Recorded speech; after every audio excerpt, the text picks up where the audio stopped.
What I believe this entire war is about, the most basic thing, is the question, is Russia a great power? And if they are a great power, then shouldn't they be a hegemon, allowed to dominate their neighbors as a great power, equal to the United States, equal to China? And the debate happening is, no, they're not. It comes down to an inferiority complex that I think is exemplified through Putin's own interpretation of, well, the fact that he wrote that article in July 21, stating that the Soviet Union collapse was the greatest geopolitical tragedy of the 20th century. I do think Russia thinks it should be more than it is, or that it should have been. And Putin is trying desperately through methods of hard power. And the more that he does that, the more it is backfiring.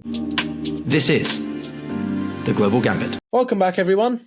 It is Piotr. I am the host of The Global Gambit. Now, this is a show where we tend to focus on current events. And if you haven't already, go and check out part 1, because this is part 2 with Jake Bro, the channel on YouTube who does many amazing content on the situation with Ukraine and Russia, the ongoing war, and whether or not things could change in 2024. And if you are interested in hearing some of the questions I have near the end, stick around, because there is one particular thing I'm interested to ask Jake's opinion on. But Jake, I guess the first question for you really is, how do you see the state of the war at the moment? You mentioned it in our first half, which is fatigue. And that's not just in the sort of public minds, but it's in the media minds, in the sense that they don't cover it in the mainstream media. What do you think the situation is on the ground? And if we begin to see some shifts occurring, would we see renewed interest and a shift away from war fatigue? I recently read a book, Quit by Annie Duke. And there was a quote in the book that I want to try and remember. And I thought it brilliantly applied to Russia, where there's an escalating commitment to the losing course of action, where, you know, it's kind of like a gambler's analogy, where you're playing poker and you've already put so much money into the pot, you keep getting dealt cards. You don't even believe yourself you're going to win, but you've already got so much money in the pot, you have to keep going. For anyone who supports Russia to say this is the plan, like everything is still going according to plan, if this was the plan, it was a terrible plan. Can we admit that at least? So the current state, Ukraine has no options. They have to keep going. If Russia stops fighting this war, there's no more war. If Ukraine stops fighting this war, there's no more Ukraine. Given everything we've seen that the Russians have done the last 2 years, if the Ukrainian military stood down or was defanged, disarmed, what would happen to the civilian population of Ukraine? So there is no option aside from continuing to support Ukraine. The only debate is the level. Do you give Ukraine enough where they are capable of offensive actions? Or do you give Ukraine just enough where they can halt the Russian advance, and then it becomes a waiting game? I've always had this speculation, this idea that perhaps the West was never going to give Ukraine the resources it needed to militarily defeat the Russians on the battlefield with overwhelming force. The cost in both lives and material would just be too high. So I think it's always been a waiting game. The highest levels of governments, their military strategists and planners, their idea is sanction the hell out of Russia and wait for Russia to collapse. When Russia collapses, their military will fall back to their own borders because nobody's paying them, and then Ukraine can get their land back. So when you say, where are we today? When we look at the battles happening in the EU and Washington, D.C., Ukraine is not getting enough of everything to do anything. They're holding the line because advancing is so difficult for both sides. But as far as militarily defeating Russia on the battlefield while Russia still has a functioning government and a growing economy, that's just not going to happen. I want to talk about the Russian disinformation emphasis, because we had a really interesting conversation with Ryan about this aspect, because that's obviously what a lot of what he does is the debunking of content on the internet. And I guess from your perspective, why do people become so incensed with just wanting to push a narrative when it is blatantly not true?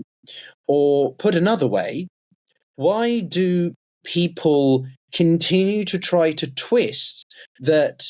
I even had it on a comment on a video I uploaded as the time of recording, in that, Ukraine has to rely on this, all this stuff, blah, blah, blah. Russia's going to come out on top. And then it's like, but Russia didn't do what they wanted to do. So you're having to twist the framing to such an extent to fit this narrative that Russia is in the superior position. Why do people do that? We live in a post-truth world where if you want something to be true, all you have to do is believe it. That's the power of belief. And this is creepy to watch, where people reject reality and reject facts. But this is, I want to make like a dedicated video explaining this because it's so bizarre to me. I've seen a couple good YouTube videos trying to explain this, but I kind of want to simplify it for a broader audience. But how this goes is, if you want to believe something is true, then the power of your conviction can make it true. So if what you believe is true, then anyone who presents evidence to contradict what you think is the truth is attacking your beliefs. If someone is attacking your beliefs, they're a bad person. They're your enemy. You can destroy them. All you have to do is look for one flaw, one error, one mistake in anything about them. You can do character assassination. You can attack the source, whatever you want to do. And then you can sleep comfortably that night, knowing that your truth, your beliefs are still intact. And the people who support Russia, I've tried so hard to watch these Russian propaganda channels and try and understand their perspective. But these channels, the other YouTubers that support Russia, they never show clips from the war. They never show clips from the war zone. They also never show clips of Russian soldiers doing what the Russian soldiers do in the war zone, which is all pretty horrible. And on my channel, I want the hard physical evidence. I want videos. I want sound clips. I want pictures. Don't trust anything I say. Use your own eyes. And when I look at these Russian propaganda channels, it's just some dude talking, saying exactly what the audience wants to hear to fit their narrative, to fit their truth, what they want to be true, what they believe. And even when Russia loses this war, they're just going to spin it. They're just going to spin it so that they can still maintain what they want to believe is true when all the evidence contradicts it. So, as I asked Ryan Macbeth in one of the other episodes, I like to try to actually identify, not so much just have the argument itself, but dissect the argument to understand the tactics and methods used by people in certain areas. It's the same with the Israeli-Palestinian situation, right? What are some of the techniques that you've seen? For me, whataboutism is very obvious. Ryan emphasized deception through, manipulated photography or footage. Have you encountered any specific tactics that stick out to you? There are other YouTubers that have done videos on the tactics that Russia uses to push disinformation, but I'll give you the best one. And the best one is just noise. Russia and people who support Russia just want to exhaust you by blasting conflicting information, blasting their narrative. But the goal is noise, to be relentless until you feel fatigued, where you feel like you want to give up, that the truth will never be known. Is President Zelensky a Nazi? Well, people keep saying he's a Nazi. Why would they keep saying he's a Nazi unless he's maybe a Nazi? This is too complicated. I'm going to stop thinking about it. It's not any more complicated than that. In the comments section, when you listen to videos from Scott Ritter, like, just keep repeating your narrative over and over. Be completely shameless about it. Have no decency. And as long as you keep making noise, there is a percentage of the human population that just feels exhausted and gives up. So with my videos, I don't engage, I don't respond, I'm not going to go on a Russian propagandist channel to debate them. That's pointless. So I'm trying to just be relentless myself in putting out the positive message, the accurate information, showing real clips from the war. I've had so many moments like this where I've shared videos or talked about videos of who the Russians really are, what their true value set is. And for a Russian propagandist, for people who support Russia, they don't want anyone, their own subscribers or followers, hearing these stories or seeing these videos. The entire Russian strategy is, if it's bad news, don't talk about it, don't say it, and pretend like it never happened. And then if you believe it never happened, that's the truth. It never happened. Then there's also the actual points that they're talking about. Let's list a few of. NATO was the enlarger. They're the aggressor. Bioweapons in Ukraine, the source of Zelensky being what he is. All these sorts of things are. But then you get into the details. And I do want to ask your particular thoughts on why people push the NATO one particular. I find that's the one that people most often push. This idea that NATO promised they wouldn't move further east, even though it wasn't a written promise. And I'm going to give you my honest opinion what this entire war is about. If I could sit down with someone who supports Russia and get the truth out of them, what they really think this war is about, and we could agree on it. This person and I could agree on this. What I believe this entire war is about, the most basic thing, is the question, is Russia a great power? Is Russia supposed to be a tier 1 superpower in the world that earns respect from all the other major players? India, China, the United States. Is Russia equal? And if they are a great power, if they are a superpower, then shouldn't they be a hegemon allowed to dominate their neighbors, the former Soviet republics? Isn't that their right as a great power, equal to the United States, equal to China? And the debate happening is, no, they're not. The West, the United States, Japan, Australia, they don't view Russia as a great power. When you look at their economy, when you look at, well, we now know their entire military has been exposed. We don't respect them because we don't think we have to. Having 6,000 nuclear weapons is not enough to get the respect of the West. So we don't view your claim as the regional hegemon of the former Soviet republics as legitimate. And people who support Russia counter this and they say, no, Russia is a great power, given their status in World War II, in the USSR, the history of the Kremlin, whatever. Russia should be the regional hegemon controlling the politics, economy, and militaries of Ukraine and the former Soviet republics.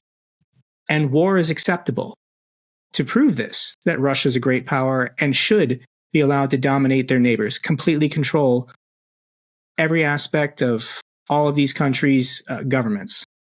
It comes down to a inferiority complex that I think is exemplified through Putin's own interpretation of, well, the globe now, but also the fact that he wrote that article in July 21 stating that the Soviet Union collapse was the greatest geopolitical tragedy of the 20th century, I think is relatively illustrative of how he views things. I do think Russia thinks it should be more than it is, or that it should have been. And Putin is trying desperately through methods of hard power, because he largely gave up on the soft power, or what he thought Yeltsin tried to do with soft power in the 90s, for example. He's trying to coerce it. He's trying to force it.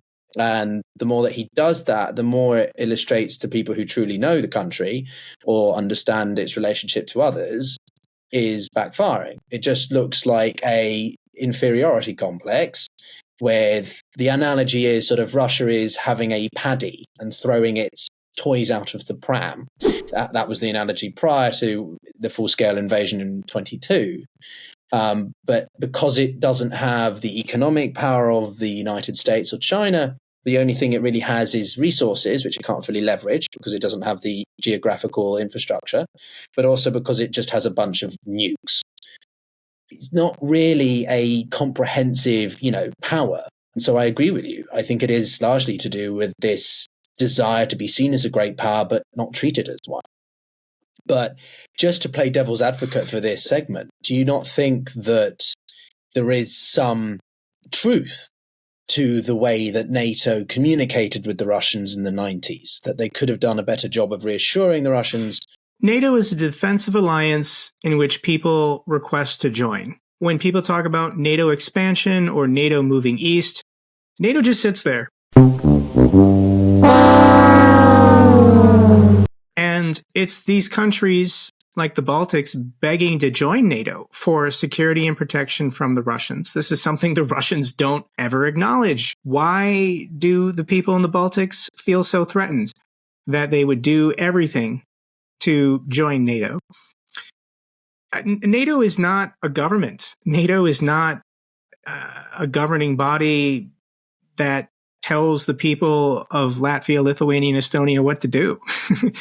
There's a defense cooperation. Maybe some soldiers are stationed there, but NATO's not a government. NATO doesn't control the politics or the economy of any of its members.